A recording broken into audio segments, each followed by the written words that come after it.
Et donc là, nous sommes réunis aujourd'hui pour en fait mieux comprendre son application dans le monde économique et plus particulièrement dans le monde industriel. Donc, quelle est la réalité aujourd'hui? Quel potentiel pour demain? On tentera également de comprendre si l'intelligence artificielle peut être plus responsable. Et pour terminer, on verra ce qu'on peut mieux faire pour développer l'IA en Auvergne. Donc, on est réunis pour un atelier pour 40 minutes. Intelligence artificielle aujourd'hui, enjeux aujourd'hui et enjeux et perspectives pour demain. Donc, on va creuser ce sujet avec non pas 4 invités comme prévu, mais 3. Jason Hainaut, vous êtes non pas expert IA, vous m'avez dit non, responsable du service intelligence artificielle pour l'entreprise Technimodule basée à Issoire. Votre entreprise développe notamment des cellules robotisées pour la fabrication de fibres composites. Vous allez nous expliquer un petit peu tout ça. Guillaume Vernat, vous avez été entrepreneur dans le monde de la start-up et aujourd'hui vous êtes directeur informatique recherche chez Limagrin, en charge des systèmes informatiques à destination de la recherche. Thierry Château, vous avez une double casquette, virtuelle, celui de chercheur spécialisé et reconnu dans l'IA, et également responsable scientifique pour Logirode, une entreprise spécialisée qui développe, ça vous m'avez fait rajouter, donc je le lis comme ça, des outils de gestion intelligente, des infrastructures routières et des solutions d'intelligence artificielle générique pour les petites et les grandes entreprises de tout domaine. Normalement, on devait avoir Mohamed Abbas Konaté de Michelin, qui est ingénieur vision et intelligence artificielle, data scientist, il m'a dit, pour faire simple. Comme j'avais échangé avec lui en amont, je pourrais faire des petites incises pour justement un petit peu résumer son propos, bien qu'il ne soit pas parmi nous. Donc pour commencer, justement, je devais de commencer avec Mohamed pour comprendre la place de l'IA dans les entreprises. Donc lui, chez Michelin, il expliquait qu'il faisait partie d'une équipe de 44 personnes qui travaillent sur les machines innovantes ou les process innovants. Et pour ce faire, il travaille avec le Factolab, qui est un labo partagé dont Thierry, vous allez pouvoir nous parler d'ici quelques instants. Mais pour résumer, Michelin aujourd'hui, c'est une équipe IA dédiée en Inde, spécialisée sur l'intelligence artificielle, mais aussi des data scientists et des ingénieurs et des experts IA dans chaque département et dans chaque cellule Michelin pour être au plus près des problématiques des ingénieurs, des automaticiens et des équipes de Michelin.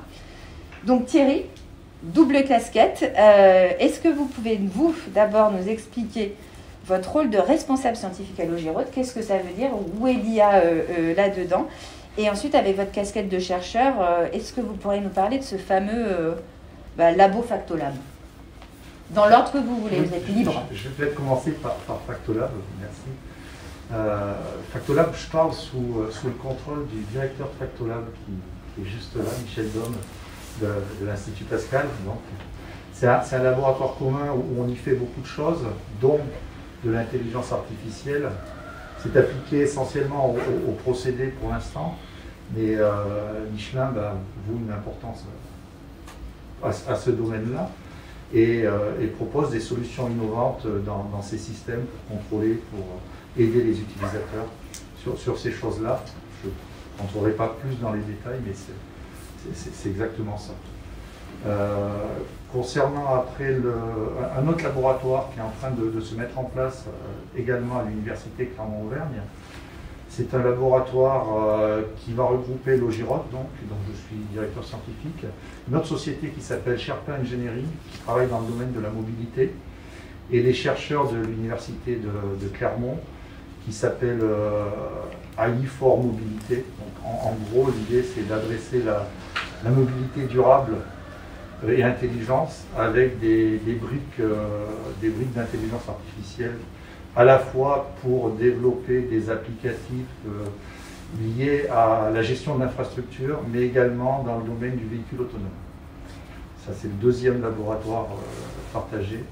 Et donc, pour finir peut-être sur ma casquette plus industrielle, je suis directeur scientifique d'une société qui s'appelle Logirode, donc une société qui travaille sur l'infrastructure de la ville du futur et qui a besoin d'intelligence artificielle, et dans le cadre de son développement, Le challenge qu'on s'est fixé, c'est d'essayer de monter sur Clermont-Ferrand un laboratoire de recherche autour de l'intelligence artificielle, avec bien sûr les académiques et les autres laboratoires publics qui gravitent.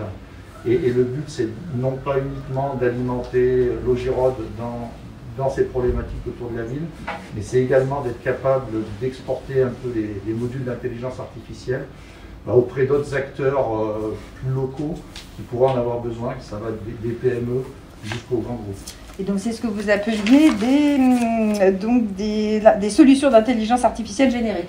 Tout à fait. C'était donc cette partie-là. C'était là-dessus que je pensais que c'était important d'insister parce que l'idée est vraiment là et la finalité, c'est vraiment de mutualiser et de faire une espèce de cours de récréation pour que les chercheurs en intelligence artificielle puissent jouer un peu avec les jeunes talents qu'on a envie d'attirer là-dedans de manière assez ouverte sur différentes thématiques et sur des points très pointus en intelligence artificielle. Très bien, donc merci beaucoup pour la précision et l'illustration de ce terme qui avait été rajouté, donc qui permet de vraiment comprendre l'application. Je vais donner la parole à Jason. Jason, est-ce que vous pouvez alors déjà nous expliquer ce que fait Technimodule, et vous m'avez aussi dit en préparation que finalement l'IA, ça faisait pas très longtemps que c'était présent de manière aussi prégnante au sein de Technimodule, et pourquoi est-ce que finalement l'IA aujourd'hui rentre dans l'entreprise et pour quelles raisons et pour quels usages? Oui, alors à Technimodule Engineering, on est spécialisé dans la fabrication de machines pour l'industrie des composites. Donc on fournit les grands comptes comme Airbus, Boeing. Effectivement, avant, on était plus sur de l'informatique classique, donc de l'automatisme, de l'interface graphique, des choses comme ça. Néanmoins, effectivement, le poids de l'IA commençait à se faire sentir dans le sens où on devait suivre la fabrication, faire le contrôle sur la fabrication, s'assurer la qualité des pièces. Dans l'industrie aéronautique, on a des pièces de classe 1 qui sont très très strictement contrôlées. Qu'est-ce que vous appelez classe 1? Alors, il y a tout un cahier des charges, mais en fait, c'est ce qui se fait de plus dur en termes de vérification. C'est-à-dire que vous allez voir une orientation des fibres très précise, on en reviendra plus tard. Aucun défaut, enfin, ce genre de choses. Jusque-là, c'était fait plutôt à l'œil nu avec un humain. Et après, le vrai contrôle se faisait in fine, une fois la pièce fabriquée, une fois que c'était trop tard. Pareil, on en reviendra sûrement. Donc récemment, c'est-à-dire il y a un peu plus de 2 ans, Serge Luquin, qui est directeur de TME, a décidé d'ouvrir un pôle d'intelligence artificielle qui a commencé par mon embauche au final. Le but était de développer un outil qu'on a appelé le Smart Control, qui était là justement pour faire ce contrôle de qualité sur les pièces en fibre composite. Par la suite, une autre personne est venue rejoindre le groupe, enfin l'unité. On est actuellement 2 à plein temps, plus des externes qui gravitent, des stagiaires, il y a une doctorante qui est passée, un contrat avec l'université pour un ingénieur, ce genre de choses. Et très bien. Et donc pour faire le tour, pour comprendre comment est-ce que utiliser l'IA en entreprise, on termine le premier petit tour de table avec Guillaume Vernat. Donc bon, l'Imagrin, on n'est pas sur de la petite PME. Comment est-ce que s'organise finalement l'IA? J'avais posé aussi la question pareil avec Michelin. Comment est-ce qu'on introduit l'IA dans un groupe aussi complexe et aussi large que l'Imagrin? On l'introduit par opportunité. C'est-à-dire l'Imagrin a quand même une vieille expérience de statisticiens, de bioinformaticiens, de gens qui ont des compétences en calcul qui sont assez fortes. Et Thierry le sait bien puisqu'il a travaillé avec l'Imagrin bien avant moi.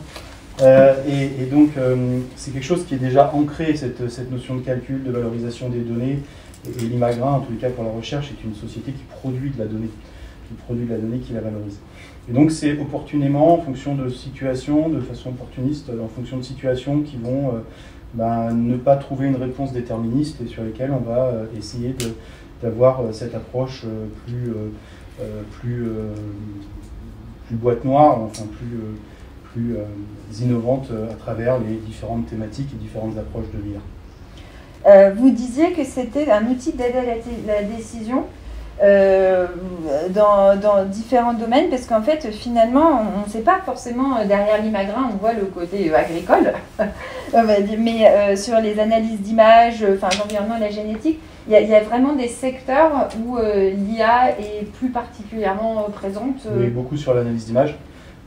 L'Imagrin produit des graines. Et la recherche de l'Imagrin produit des données permettant et des variétés permettant d'aller plus loin et de répondre à des enjeux qui sont de plus en plus nombreux. Et les évolutions qu'on connaît aujourd'hui nous amènent à des enjeux qui sont de plus en plus importants. Et produit pas seulement des graines, produit aussi, vous le savez, Jacques Brossard, donc des produits et des ingrédients. Et l'IA, on la trouve dans ces différents aspects et on la trouve à différents niveaux de l'entreprise par rapport à tout ça. Donc on peut intervenir au niveau des graines, que ce soit les graines et les plantes sont plantées dans des champs, c'est pas toujours facile, il y a des images, il y a des drones, il y a des choses comme ça, il y a tout ce genre de choses. Ces graines sont dans un environnement, cet environnement il est complexe, il fait appel à de la météo, il fait appel à... Et il y a je pense que j'ai vu passer encore quelques personnes qu'on connaît aussi qui sont là-bas. Il fait appel à de la pluviométrie, il fait appel à de la science des sols, toutes ces sciences-là, c'est beaucoup un environnement très complexe, rempli de données, qu'il faut arriver à combiner, et aussi on va pouvoir aller sur des aspects génétiques ou des aspects qu'on appelle de façon un peu plus vulgaire, phénotypiques, qui sont simplement l'expression de la génétique. Ça va être du rendement, ça va être de la couleur, ça dépendra, et on imagine bien que pour un groupe international qui est numéro 1 mondial sur les semences potagères, vous voyez la variété des légumes, on imagine bien que les qualités des légumes sont très différentes d'une variété à l'autre. Et vous avez il y a un pôle dédié à l'IA, comme l'organisation? Non, actuellement, il n'y a pas de pôle dédié à l'IA. Il y a beaucoup de talents au sein de l'Imagrin, répartis à travers les pays, à travers les différentes BU, 13 BU. Ces talents-là ont la capacité à développer localement un certain nombre de résultats, qui sont aux États-Unis, qui sont en Israël, qui sont en Hollande, ou à Clermont-Ferrand, ou à Angers, évidemment. Voilà, donc c'est ces talents-là qu'aujourd'hui on travaille à fédérer. D'accord, donc en interne, il y a un process en place justement pour relier les experts. Alors, il y a un process en place qui permet de fédérer les énergies positives autour de l'IA. Voilà. Ce qui ne veut rien dire, donc c'est parfait. Il y a la langue de bois. Ouais, ça marche bien. Et ça veut dire surtout d'essayer de travailler autour de la prise de connaissance sur des outils communs, d'aborder des mécaniques communes, de faire du partage d'expérience. C'est toujours compliqué si on est une personne en charge de l'IA à un endroit donné. Il y a d'autres personnes autour de nous, ne serait-ce que connaître cette communauté, la faire se développer, et puis travailler sur les trois aspects, et aussi ouvrir les chakras, travailler sur les trois aspects de l'IA, qui peuvent être simplement de l'apprentissage, de l'auto-découverte de structure, ou bien de l'apprentissage du renforcement d'expertise. D'accord. Jason, j'ai oublié de vous demander, finalement, vous avez dit qu'il y avait l'IA, mais elle se matérialise concrètement. Comment cette IA que vous avez intégrée, comment est-ce qu'on contrôle la qualité? De manière très simple, vous me l'aviez dit, vous avez eu la notion de petite caméra. Voilà, ah oui, en termes purement matériels. Oui. Effectivement, on a simplement une caméra avec un panneau de LED pour éclairer la surface qu'on veut analyser. Et ce capteur, on le balade à l'aide d'un robot qui fait un scan finalement sur un plan de toute la zone à analyser. Et toutes ces images après sont traitées par derrière par notre IA, plus exactement nos IA, qui in fine nous donne le résultat sur la qualité du tissu. Et vous disiez que quand même quand il y a de l'IA, il y a toujours un contrôle humain à la fin, ou pas forcément, ou est-ce que aujourd'hui on peut laisser l'IA valider ou invalider? Pas pour ce genre d'industrie. Il faut bien dire que s'il y a un défaut sur la pièce, c'est éventuellement des gens qui meurent parce que l'avion s'est crashé. Donc, pour l'instant, on contrôle comme par derrière. Voilà, non mais c'est bien résumé.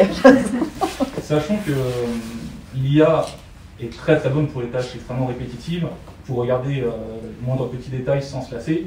Par contre, elle n'a pas la jugeote nécessaire à se dire est-ce qu'effectivement c'est quelque chose d'important ou pas.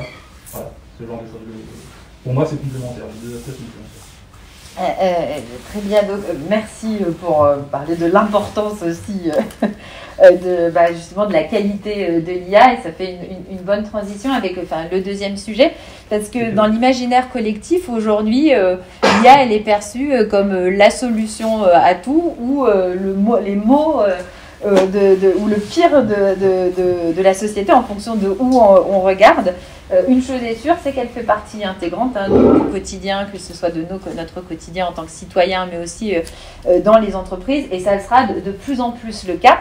Et donc on peut quand même se poser la question, vous qui travaillez sur ces sujets-là, l'intelligence artificielle, elle doit être au service de qui et de quoi, et est-ce qu'elle peut avoir un impact donc positif dans nos sociétés, mais aussi finalement dans les entreprises.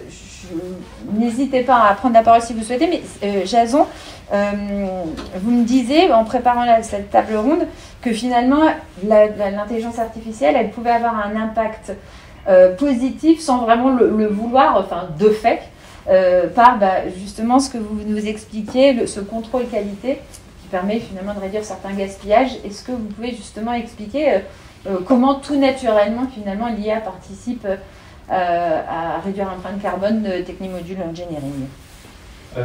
Effectivement, pour nos clients, c'est quelque chose qui compte. Le côté écologique peut-être plus pour une bonne image, mais qui dit écologie, il y a aussi les coûts. Et réduire les coûts, c'est toujours intéressant pour les industriels. Précédemment, avant ce contrôle automatisé, quand on faisait une pièce, on mettait les morceaux de tissu les uns après les autres. Chacun était regardé rapidement avec un œil humain. Le tout était moulé sur une forme. Et il y a la résine qui est injectée, puis après c'est cuit. Et une fois cuit, il y a un contrôle qui est fait là avec des instruments ultrasons pour s'assurer de la qualité de la pièce. Or, si la pièce est défectueuse, elle va entièrement à la poubelle. Grâce au système automatisé, on peut voir si un des morceaux de tissu n'est pas bon. Auquel cas, c'est lui qui va à la poubelle au lieu que ce soit la centaine de piles, plus l'économie de résine, qui est d'ailleurs au niveau écologique pas dingue, plus aussi la cuisson. Donc là, on a un impact direct et mesurable en termes d'économie et d'écologie. Et c'est quelque chose qui est de plus en plus, qui se développe de plus en plus justement dans les process qualité. Je pose la question aussi peut-être à vous. Est-ce que dans la qualité, l'IA aujourd'hui finalement arrive bien en amont? Est-ce que vous faites face à ça, vous, ou pas forcément? On pourrait parler du même sujet, peut-être. Alors je te laisse la parole. Ça peut être marrant de voir Thierry qui parle de l'imagramme, de l'expérience de l'imagramme. Alors duquel on parle? Oui, parce que là... D'accord. Donc, oui, on avait fait une petite étude pour l'imagramme qui consistait à essayer de voir si on était capable de prédire la qualité du processus de panification, donc de la fabrication du pain, en fonction de tous les paramètres d'entrée, sur le type de graine, le type de moulage, de moulin, la qualité de la graine en sortie du moulin, le type de cuisson. Il y avait comme ça tout un tas de paramètres. La richesse de l'imagramme fait qu'il y a des données accumulées sur des dizaines d'années, des dizaines d'années, et on ne partait pas très confiant, mais finalement on a réussi à entraîner une intelligence artificielle qui est capable de, a priori avec une certaine confiance, on y reviendra sur cette notion de confiance, de prédire si le pain issu de tel jeu de paramètres d'entrée allait être un pain de bonne qualité selon un certain nombre de critères. D'une façon générale, l'IA est très utilisée dans tout ce qui est processus d'amélioration de la qualité. C'est des choses qui sont très consommatrices de temps, c'est ce que vient de rappeler Jason. Le contrôle humain, c'est compliqué, et puis bon, les choses ne sont pas toujours évidentes, et donc il faut suppléer, et pas remplacer, suppléer, parce que c'est complémentaire tout ça, cette dimension humaine par une dimension automatique, avec les qualités de l'IA que rappelait Jason, qui sont de dire est-ce que c'est bon ou c'est pas bon. C'est beaucoup plus compliqué de panacher un peu, ou ça dépendra aussi de la qualité des données. Et il ne faut pas oublier une chose, c'est que dans un contexte tel que le nôtre, avant tout ça, et c'est ce que vient de rappeler Thierry, il y a de la donnée. l'IA, c'est aussi pour ça que c'est très intéressant sur des processus qualité. Et Paul, qui pourrait représenter aujourd'hui BrainCube ici, autour de la table, en sait quelque chose. Aujourd'hui, c'est avec ces données-là, et là, ce dont parlait Thierry avec un peu de décence, on parle de papier. On est parti du papier pour refaire des jeux de données sur 20 ans pour arriver à faire ces modèles de qualité. Donc, la donnée, ça reste, et c'est encore le cœur, le nerf de la guerre de l'IA. Et je pense que là-bas, au fond, Nicolas ne dira pas le contraire. Pour parler de la donnée, parce que pareil sur les enjeux, vous disiez que bon, l'impact positif de l'IA, c'est une chose, mais vous, alors, je ne sais pas si on peut dire plaider, mais vous pensez aussi qu'il est très important aujourd'hui de s'intéresser à l'idée de créer une IA responsable. France Digital, qui est donc l'association qui regroupe 2000 startups, a déposé 25 propositions pour une stratégie IA européenne sur cette notion en fait de confiance. Et vous en avez très bien parlé par téléphone. En fait, c'est quoi l'enjeu? Qu'est-ce qu'on met derrière IA de confiance et qu'est-ce qui vous semble aujourd'hui primordial à développer ou point de vigilance à avoir sur ce développement fulgurant de l'IA? Bon, la presse s'est emparée d'un certain nombre de sujets ces derniers temps qui ne sont pas très glorieux, qui vont du NLP, c'est-à-dire toute cette reconnaissance automatique du langage. Ils ont réussi à avoir une IA qui, au bout d'un jour ou quelques heures, a commencé à insulter les gens qui la consultaient, simplement parce qu'elle avait appris le panel de données n'était pas très adapté, ou encore plus terrible, cette IA chez Facebook de reconnaissance automatique des visages qui confondait les personnes avec un certain nombre d'animaux. Bon, c'était un peu compliqué, ça a été arrêté, je pense, en une journée. Hein. Oui. Donc ça veut dire, et pourtant, on parle de Facebook, on parle de Google, on parle de sociétés de cette taille-là, qui sont quand même des sociétés qui ont des wagons de gens avec des compétences immenses. Il ne faut pas oublier que Microsoft a été pendant des années, même si eux ne sont pas concernés par ces deux éléments, des années le plus gros employeur d'intelligence artificielle. Ça a quand même donné le trombone. Personne n'a oublié le trombone, c'était quand même assez monstrueux. Et donc, comme ça. Voilà, c'est ça. Et donc il est essentiel aujourd'hui, quand vous êtes top exé, vous êtes dans un comité de direction d'un groupe qui fait de la semence, qui fait des pneus, vous n'êtes pas forcément un acteur de l'IA, ou vous n'êtes pas voir ce genre de choses et ce genre de risques apparaître et au grand jour avec la presse, vous posez forcément des questions. Et si vous n'en posez pas, c'est qu'il y a un problème.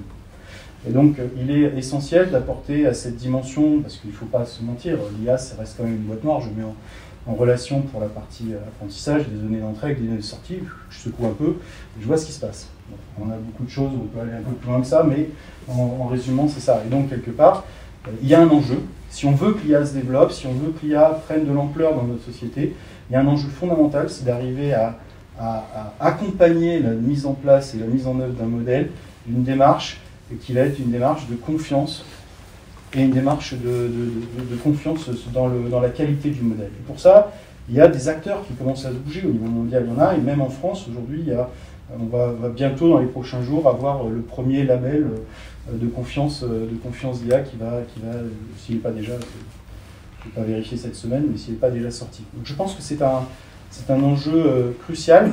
On a eu beaucoup parlé dans les derniers temps de l'IA en termes de consommation d'énergie. Sauver la planète, c'est très à la mode. Et c'est d'autant plus à la mode quand on voit la puissance des outils aujourd'hui. Avec les outils de Microsoft, dans le cloud, dans Azure, vous ne savez pas ce que vous faites. Prenez un ensemble de données entrées-sorties, vous appuyez sur un bouton, il va vous faire tourner 20, 30, 40, 50 algorithmes. Vous ne savez pas très bien ce qu'il y a derrière, mais ça va consommer une énergie colossale. Vous avez un truc, à la fin, vous ne savez toujours pas trop bien ce que vous avez fait, vous avez un résultat, et puis, waouh, ça marche. Ah, d'accord, et ça fait quoi? Ça marche? Voilà, donc il y a cet aspect économique, à mon avis, avec la facilité d'utilisation des outils, cet aspect écologique avec la facilité d'utilisation des outils est essentiel. Mais à côté de ça, là, on vient de voir aussi avec cet exemple, le mec a touché sur un bouton, et les outils sont tellement utilisables, c'est quand même un gros danger. Donc il va falloir, à un moment donné, et surtout, je pense que la recherche est très particulièrement sensible à ce genre de sujet-là, parce que ça peut être la mort du sujet, hein. Enfin, c'est très clairement. Justement, Thierry, vous travaillez sur ces sujets-là avec d'autres chercheurs. Là, je vous mets avec la casquette chercheur. Oui. Comment est-ce que vous intégrez cette dimension-là, c'est-à-dire une IA responsable qui est au service de quelque chose, pas juste on peut le faire, et de tous ces enjeux de confiance, de RGPD, enfin de données, ça fait partie de vos sujets? C'est très important de l'intégrer, c'est même fondamental, hein, parce que c'est la branche sur laquelle on est sinon. Il y a plusieurs aspects. En fait, il faut voir l'IA comme quelqu'un qui enseignerait à un enfant le monde. Si vous montrez à l'enfant que sa chambre, il saura se débrouiller que dans sa chambre. Ça veut dire que les données que vous allez lui mettre à disposition, il ne faut pas que ces données-là soient biaisées. C'est-à-dire qu'il faut qu'elles représentent totalement la variabilité de ce que vous voulez lui expliquer. Ça, c'est un premier point. Ensuite, pour aller sur la confiance, quand vous cherchez à avoir la confiance de quelqu'un, vous allez lui dire, tu es sûr de ta décision? Il faut avoir un niveau de certitude de la décision d'une IA. Donc on travaille sur ces modules-là qui sont capables de dire, oui, en effet, c'est un chien, mais sur cette image-là, j'en suis peut-être sûr qu'à 50%. Et la question qui va tout de suite derrière, quand on lui dit, tu es sûr de ça, c'est pourquoi? Pourquoi tu as dit que c'était un chien? Et là, il va falloir être capable d'expliquer ce qui, je prends l'image d'une image justement, ce qui dans l'image qu'on a donné à l'IA a fait dire à l'IA que c'est un chien. Donc c'est plutôt cette zone-là, que je mets en relation avec cette zone-là, qui me fait dire que c'est un chien.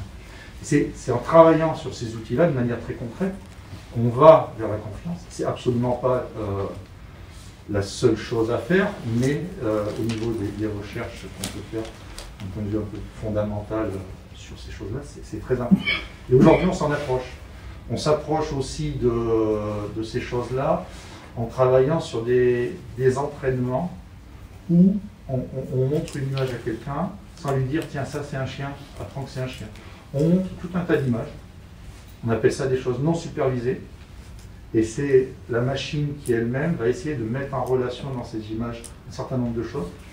Un peu comme un enfant découvre aussi la vie, parce qu'il a de la curiosité et lui-même, il va analyser le monde qui l'entoure. C'est elle qui trouve ça logique. Il trouve ça logique. Donc on essaie de réfléchir à des logiques qui feraient que l'IA, si elle met en relation ces logiques, comprendra mieux ce qui se passe avant. Même si ce n'est pas directement lié à ce qu'on veut lui faire faire au final, par exemple compter des grains ou des choses comme ça. Après, ce n'est pas un sujet qui est nouveau, hein. C'est un sujet, je vais citer une anecdote qui j'espère sera marrante. Il y a 25 ans, à l'INRA, jeune docteur sur un projet européen d'AOC fromagère globale, vous allez présenter le résultat de vos réseaux de neurones, parce qu'à l'époque on était moins prétentieux, on ne parlait pas d'intelligence, on parlait de réseaux de neurones, et vous arrivez dans une salle où les gens viennent tous en tracteur pour présenter votre modèle de réseau de neurones à vélo. C'était heureusement qu'on avait préparé, donc qu'est-ce qu'on avait fait? On avait justement utilisé cette incertitude sur les sorties pour qu'en fait le modèle parle. Et donc, quand on mettait le produit, il faisait « il est bon, mon Saint-Nectaire fermé ». Il veut dire qu'il y avait une certitude sur le fait que c'était un Saint-Nectaire. Je crois que c'est une forme d'Ambert. Donc, on avait trouvé ce côté ludique pour gérer cette incertitude, cette confiance, et on ne s'est pas pris, on n'a pas été viré, on a continué à travailler. Mais donc, ce n'est pas un sujet tout à fait nouveau. Mais ça, c'est important de le préciser, c'est-à-dire qu'en fait, il y a des termes qu'on utilise aujourd'hui qui sont juste un nouveau champ lexical de quelque chose qui existe depuis des décennies et qui... Tout à fait. Mais l'intelligence artificielle étant un peu connotée tout de même. Et d'ailleurs, Thierry, pour votre casquette Logirode, vous parliez, vous, sur les infrastructures, notamment et la chaussée, que votre intelligence artificielle, elle pouvait aussi avoir concrètement des impacts positifs. Est-ce que vous pouvez justement expliquer avec des exemples un peu concrets? On a parlé de la confiance, mais aussi juste simplement de l'application. Oui, tout à fait. Il y a deux aspects quand on travaille sur la chaussée. Alors, c'est plus applicatif, je ne vais pas y passer très longtemps. Oui. Premier aspect, c'est améliorer l'état de la chaussée. Quand on améliore l'état de la chaussée, on va déjà travailler sur la consommation de votre véhicule. Quand vous êtes sur une chaussée en mauvais état, vous pouvez surconsommer jusqu'à 10%. Alors, ce n'est pas vos véhicules qui vont faire le plus de mal, ce sont surtout les camions qui vont passer. Et là, en termes de gaz à effet de serre, ça se chiffre tout de suite sur des tonnes et des tonnes, hein, sur des tronçons qui ne sont pas si longs que ça, ce qui est important. Ça c'est le premier aspect, je dirais. Et après sur ces infrastructures routières, on a aussi des effets positifs sur la sécurité routière. Parce que si un nid de poule est réparé et détecté assez rapidement, aujourd'hui un audit de voirie c'est tous les 4 ans, parce que c'est fait de manière manuelle.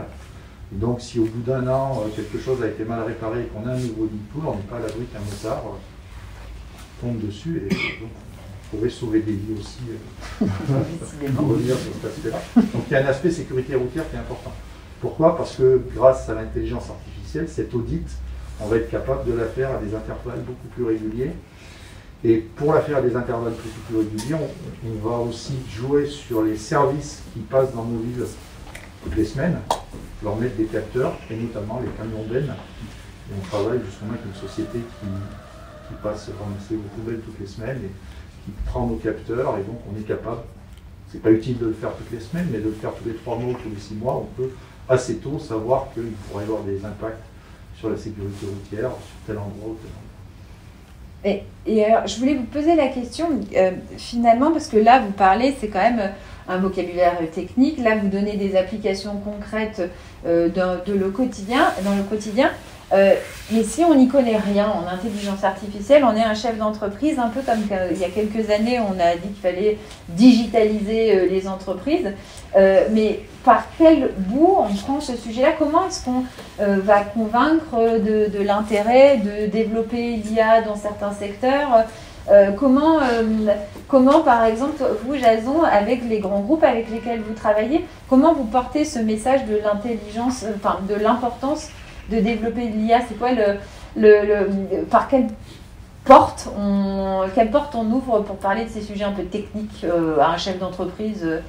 Pour moi, c'est assez simple en fait. Le chef d'entreprise, il raisonne en fonction du rendement. Si on lui dit qu'on peut mettre sur cette tâche 2 personnes, dont une qui va contrôler l'autre, contrôler quelque chose dont on ne sera pas vraiment sûr si la personne aujourd'hui sera bien réveillée ou si même elle ne va pas rater quelque chose, tout simplement parce que l'erreur est humaine. Et qu'on dit en plus que tout ça va se faire beaucoup plus rapidement, je pense que c'est assez bidule en fait. Le chef d'entreprise est directement sensible à ça. En fait, je pense que pour les chefs d'entreprise, le problème, c'est pas tant est-ce qu'on a besoin de l'IA, parce que je pense que même sur les PME, même très industrielles comme la mienne, ils savent qu'ils en ont besoin.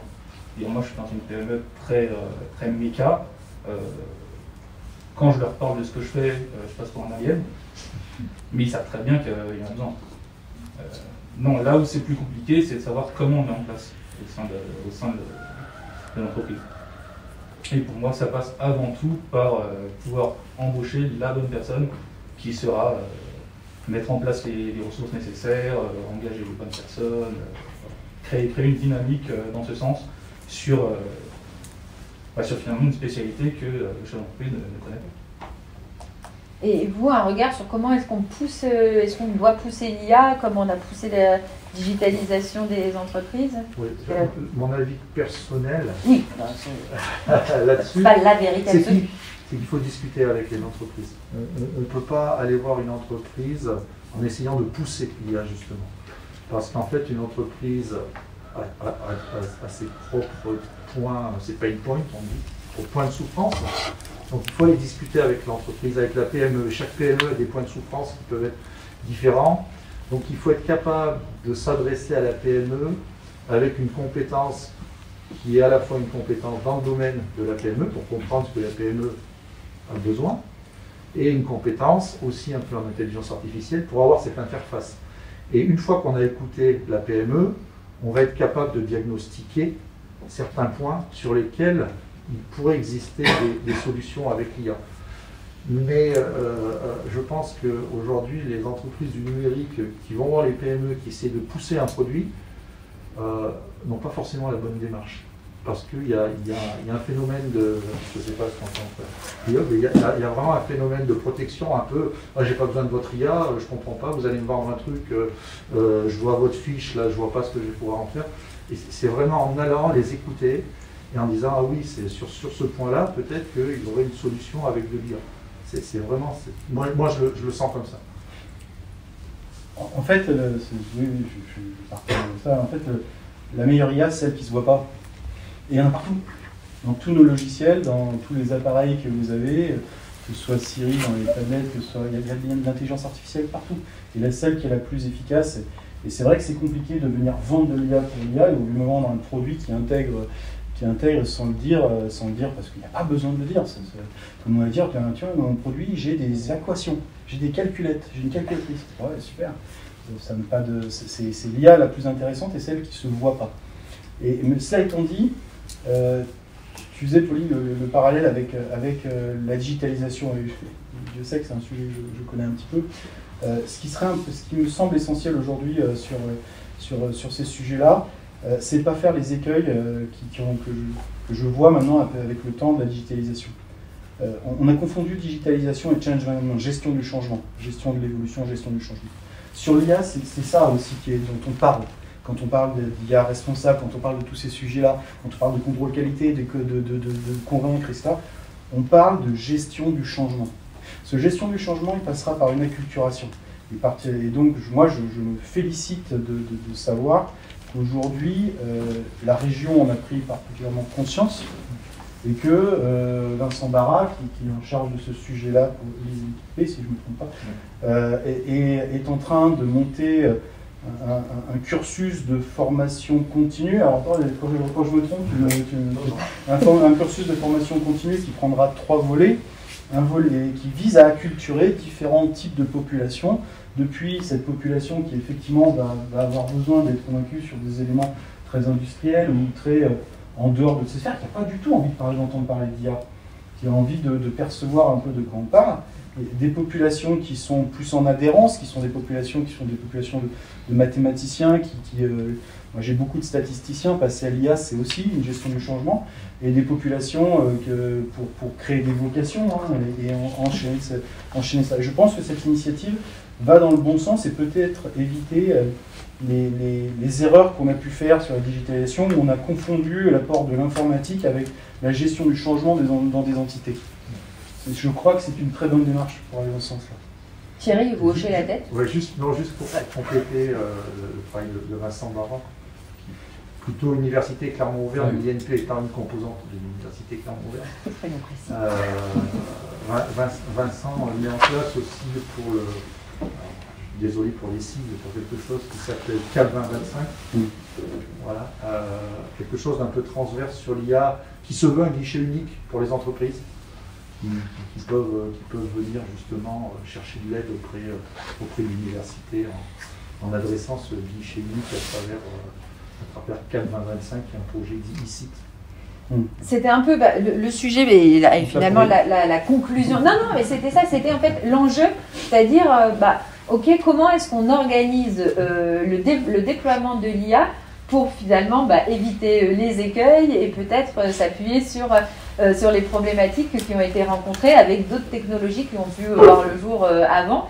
Jason, vous, le Technimodule, c'est quoi l'enjeu plus significatif pour vous sur ce sujet-là? L'éducation. C'est-à-dire que notre problème principal, c'est de recruter des gens qui soient réellement qualifiés pour travailler dans l'IA en fait. L'IA, c'est vrai que c'est un domaine relativement nouveau, en tout cas au niveau des formations. Il y a de plus en plus de formations, c'est vrai, mais ça n'empêche qu'il y a aussi de plus en plus d'industriels qui veulent de l'IA. Donc il y a un petit problème de concordance là. On a aussi... Qu'est-ce que j'ai écrit? C'est bien parce que c'est discret. Ouais, c'est très discret. Je pense aussi, alors ça c'est un avis très personnel, que l'IA c'est vraiment une frange de métier où on doit tout le temps être formé et on doit tout le temps être mis à jour. C'est-à-dire qu'il y a des métiers, par exemple nous dans notre industrie, les ingénieurs des cas, globalement une vis, c'est resté une vis depuis pas mal d'années déjà.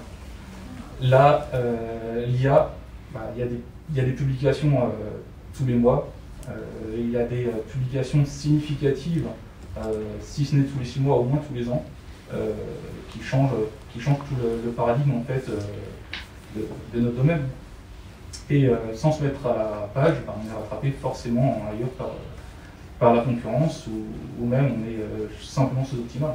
Et que se mettre à la page, on le fait comment de Clermont? Alors, comme dans la recherche standard, on lit les publications. On participe éventuellement à des cours en ligne si ça existe, des conférences. Tous les moyens sont bons, on va dire. Mais oui, ça passe quand même avant tout par la publication scientifique. Juste peut-être, je me permets pour rebondir sur ça. On est là sur des niveaux assez élevés en termes de formation. Il ne faut pas oublier qu'il faut former aussi à des niveaux plus bas. J'ai vu que les collègues de Saint-Plon étaient juste en bas là. Ils proposent des formations plutôt bac plus 4, qui ne sont pas des personnes qui vont créer l'IA, mais qui vont prendre l'IA et l'intégrer dans des systèmes. On pourrait imaginer aussi des personnes, il faut faire des formations avec des personnes type techniciens supérieurs par exemple, qui vont être là pour faire que dans la production, l'IA fonctionne correctement. Et je pense qu'il faut vraiment balayer tous les niveaux. Et c'est important, la région en a conscience, je pense aussi, et il y a des vraies actions qui sont en train d'être menées dans ce sens-là. Oui, parce qu'on a plutôt l'impression qu'en fait on a besoin de bac plus 12, mais c'est pas que ça en fait pour le déploiement de l'IA. Non, Imagrin qui est un des sponsors de sponsor ou parrain, je ne sais pas comment de Saint-Plon. Hein. Aujourd'hui on a 6 apprentis Saint-Plon chez Imagrin, ce qui est quand même pas rien. Ça veut dire qu'il y a aussi un certain nombre de personnes qui sont en capacité de les encadrer, de leur donner, on a trouvé des sujets, on accompagne cet accompagnement. C'est des gens qui sont en seconde chance. C'est des profils très variés d'informaticiens, de mathématiciens, de gens qui ont un intérêt, une curiosité et un certain nombre de qualités. Il ne faut pas négliger aussi, et c'est un peu ce qu'il y a en trame de fond de ce qu'on se dit, on est à l'aube de création d'un ensemble de métiers dont on ne connaît pas encore tout à fait les contours. Aujourd'hui, il apparaît des termes de data scientist, je suis désolé, mais il y a 4-5 ans, c'était quoi et qu'est-ce que ça fait aujourd'hui? Et quand vous êtes un groupe de la taille de l'Imagrin, ça veut dire quoi d'embaucher ce genre de profil? Où vous les mettez dans vos organigrammes, dans vos grilles? Comment vous faites pour les accompagner, pour leur donner même une carrière au sein d'un groupe avec les valeurs de l'Imagrin? Vous faites comment? Donc tous ces métiers-là, il va falloir aussi se les acculturer à différents niveaux de nos entreprises pour être en mesure de pouvoir les accueillir comme ce qui a été fait de façon assez innovante dans ton entreprise Jason, et puis de leur offrir un parcours effectivement avec tout cet apprentissage en permanence. C'est vrai que je rebondis là-dessus, mais un des plus gros soucis en dehors de pouvoir recruter des gens qualifiés bac plus 5 ou doctorat, c'est aussi d'avoir des gens capables de faire tout ce qui est des tests, des acquisitions de données, parce que les données, ça reste encore le nerf de la guerre, effectivement. Et ce genre de profil, c'est très dur à trouver. Parce que finalement, c'est des soft skills, tout ça. C'est savoir être attentif, endurant. Enfin, voilà, c'est ce genre de soft skills un peu compliqué à recruter, effectivement. Donc l'enjeu, pour résumer, aujourd'hui, c'est aussi de fédérer, de rassembler. C'est un peu ce que vous faites finalement aussi aujourd'hui pour acculturer à l'IA et puis accompagner cette transformation ou ce changement, parce qu'en effet, il va avoir un impact dans les entreprises. On va devoir terminer cette table ronde. J'aime bien terminer toujours justement pour les personnes qui ont envie d'aller plus loin sur une recommandation, voilà, un livre, une vidéo, un film, une série. Je l'ai écrit, hein, j'ai pris les notes, j'étais scribe. Donc, c'est celui-là, là. On peut commencer avec Guillaume. J'étais... tu m'as pas mis le... C'est le lien... non, il va être là, voilà. Ah bah non. Conférencier, faire émerger un cadre. Bon, il y avait des boosts en octobre 2021, dans laquelle il y avait... des boosts, c'est un séminaire autour de l'open source une certaine, où a été fait, effectivement, c'est une très belle présentation de 45 minutes autour de la création de ce label, de cette initiative. Alors c'est dommage que tu aies oublié de noter le nom, parce que je me rappelle plus du nom du laboratoire, comme il vient d'être créé. C'est des notes pour moi de ce que vous dites pas. Il faut quand même que ça nous soit utile pour le coup. Et donc une très belle présentation de 45 minutes sur ce sujet de l'IA responsable par des gens qui sont... c'est une petite équipe où il n'y a que des mines Paris ou des centrales Paris, donc des gens un petit peu câblés. Même si l'IA réussira quand ce sera tout aux manettes, on aura monsieur et madame tout le monde, hein, ce sera très intéressant. Et cette vidéo, cette vidéo YouTube de 45 minutes introduit très bien ce sujet de l'IA responsable et de confiance, et présente justement tout ce qu'ils sont en train de travailler. Très bien. Thierry, vous, votre recommandation, est-ce que vous voulez que je vous dise ce que c'est Raja Chatilla ou vous vous en souvenez? D'accord. Je le connais très bien, il était dans mon jury de thèse. Donc non, moi je voulais vous recommander de jeter un coup d'œil sur les interviews de Raja Chatilla sur France Culture. Raja Chatilla, c'est quelqu'un qui vient du CNRS, qui a débuté à Toulouse dans un laboratoire du CNRS de robotique, puis qui a dirigé l'Institut des sciences d'information et de robotique, il me semble, à Paris, Sorbonne, et qui s'est impliqué aussi beaucoup dans l'éthique. Donc c'est sur ces aspects-là aussi que c'est intéressant, et il a pas mal participé à la méthode scientifique et à d'autres stratégies, et il sait très très bien expliquer l'IA dans les métiers, que l'IA n'est pas là pour supprimer des métiers, pour en créer des nouveaux et pour changer les actuels. Et je trouve que c'est très très bon niveau. Et vous, Jason, j'ai rien. Donc comme ça. Moi j'ai fait beaucoup moins sérieux pour le coup. On est plus dans un film, Automata de Gabriel Ibanez, si vous connaissez. C'est une sorte de dystopie. Alors c'est un thème assez commun. C'est effectivement des machines qui prennent conscience. Le thème est plutôt bien abordé. On est vraiment sur une atmosphère un peu comment ça s'appelle, Bonheur. Ouais. Voilà, un peu sombre, qui pose des questions sur l'éthique qu'on retrouve dans les Asimov ou des choses comme ça. Hein. Mais voilà, l'imagerie est sympa. Eh bien, très bien, je vois qu'il est -5, il y a déjà la queue de l'autre côté. Hélène me fait un petit 2, enfin bon, bref, c'est le moment de conclure. Donc je voulais vous remercier pour ces échanges. Vous pourrez retrouver le replay de l'émission sur les réseaux. Merci beaucoup, il y a du boulot. Donc écoutez, on vous suivra pour savoir ce qui se passe pour le développement de l'IA. Merci beaucoup.